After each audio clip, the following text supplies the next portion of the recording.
Mas Gun-Gun, ini kan berarti kita sudah lihat ya, ada calon didukung banyak partai, satu partai saja bahkan ada calon independen. Tapi dari karakteristik masyarakat Jakarta, karakteristik pemilih ini di Jakarta khususnya, apalagi kita tahu ini adalah tahun terakhir Jakarta sebagai ibu kota. Ini bagaimana kemudian melihat karakteristik dari Jakarta ini? Iya, menurut saya memang ini menjadi pertaruhan ya. Pilkada Jakarta saat ini kan bukan pilkada yang ideal dari sisi sodoran figur. Kenapa? Karena aspek competitiveness-nya ini melemah sebenarnya. Contoh misalnya sosok yang punya elektabilitas tinggi dan punya basis suara di Jakarta seperti Pak Anies kan tidak jadi maju. Sehingga ada gap sebenarnya di situ antara harapan dengan realitas yang diterima oleh masyarakat. Maka pertaruhan di pilkada sekarang apakah kemudian tingkat partisipasinya akan menurun dan signifikan atau tidak dari 8,3 juta itu. Tapi itu ada mungkin terjadi? Iya, sangat mungkin terjadi karena keestimasi misalnya basis pemilih yang loyal pada Anies itu kan, Pak Anies itu kan sekitar 2,3-an ya juta dan ini angka yang besar sehingga kemudian juga tentu ya selain dari perspektif kandidat, dari perspektif publik, karakter pemilih Jakarta itu kan menginginkan problem solving kan. Sehingga kemudian tentu di luar aspek sosiologis dan psikologis, basis rasional itu tentu akan menentukan. Contoh misalnya, pertama akan melihat dulu dari tiga pasangan ini sebenarnya posisi ya kan dukungan ini dari mana ya kan? Apakah kemudian punya irisan dengan yang tadi dipersepsikan sebagai oligarki? Termasuk juga identik atau tidaknya dengan kekuasaan yang saat ini kemudian ada, ya kan? Sebut aja reference power atau kekuatan rujukannya kan Pak Jokowi, Pak Prabowo, begitu ya. Nah ini tentu sebagian masyarakat akan memosisikan diri, ya kan? Siapa di antara pasangan itu yang identik sekali misalnya dengan irisan politik Pak Jokowi kah, Pak Prabowo kah gitu ya. Kemudian yang kedua, tentu juga dari sekian banyak pertarungan narasi, siapa yang kemudian bisa memalingkan pemilih-pemilih kritis, pemilih kelas menengah terdidik yang kemudian bisa aja memengaruhi atau menjadi booster bagi pergerakan masyarakat awam. Nah ini juga jangan dianggap sepele, akan banyak menurut saya kejutan.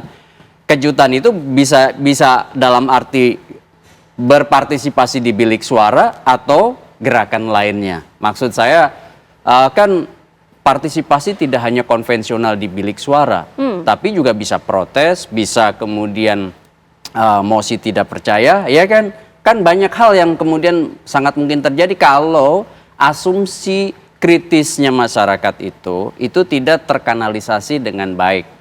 Makanya kemudian butuh bukan hanya hadirnya pasangan calon, tapi juga progresifnya menjawab kebutuhan Jakarta. Bukan hanya kepentingan elit semata, itu yang saya maksud. Ya.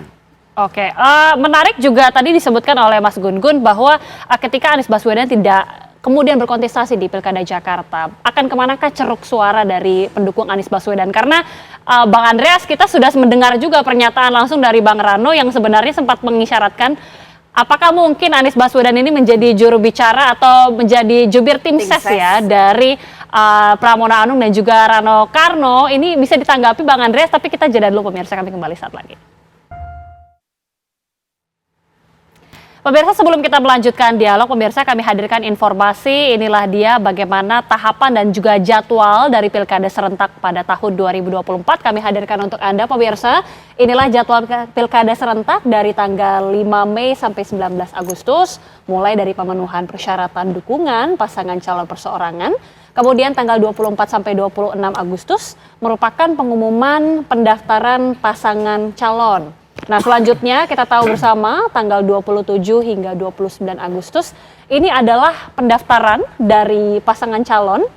Inilah kemudian rangkaian jadwal Pilkada serentak 2024 yang selanjutnya pemirsa nanti mulai dari tanggal 27 sampai 21 September ini adalah tahapan penelitian dari persyaratan calon.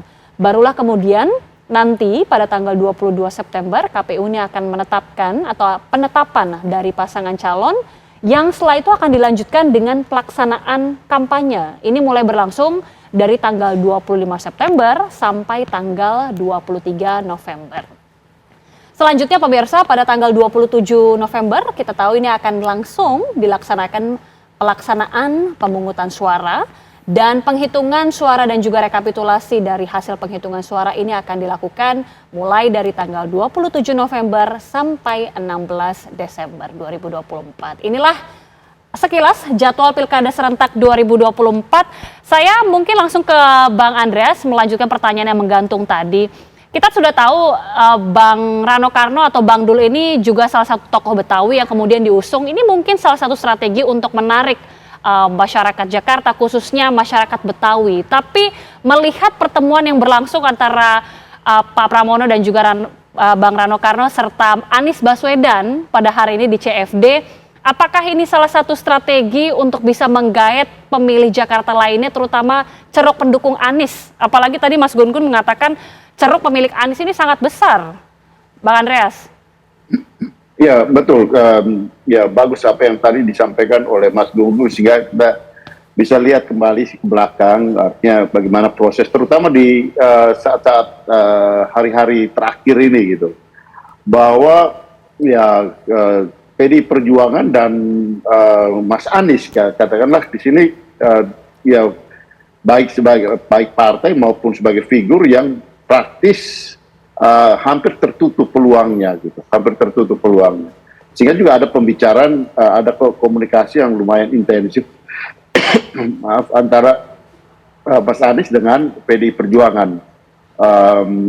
Ya meskipun kemudian tidak terjadi PDI Perjuangan mengusung Mas Anies, tapi ada pembicaraan yang ya mempunyai kesepahaman ya. Tadi saya juga perhatikan podcast yang mewawancarai Mas Anies dan saya kira di sini ya kolaborasi antara Mas Anies dengan terutama dengan figur Mas Rano yang cukup panjang mereka berdialog, berdiskusi, dan tadi pagi saya lihat juga Mas Anies bersama dengan Mas Rano, Bang Rano dan Mas Pram bersama-sama di Car Free Day.